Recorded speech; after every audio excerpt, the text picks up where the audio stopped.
There's one for every member state. These are the judges of the Court of Justice of the European Union, followed by 11 advocates general.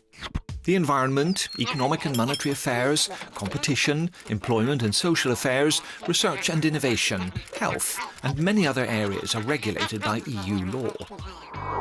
It's the same in all member states. The judges clarify the interpretation of union law when requests are made to them by national courts or by colleagues. They also deal with certain cases concerning annulment and appeals. Other judges assist them through the General Court in cases concerning annulment, brought by individuals, companies, and in some cases by member states. The cases they handle concern most often trade, competition law, trademarks, agriculture or state aid. They also deal with disputes between the EU and its staff. With a continuously increasing caseload, there's a backlog to be cleared.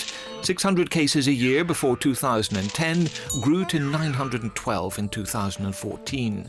At the end of 2015, an unprecedented 1,270 cases were pending. New judges will progressively reinforce the General Court. In September 2019, each member state should have 2 judges and maintain equal gender parity. This way, the court should be able to reach its decisions in a timely manner, as required by the Charter of Fundamental Rights.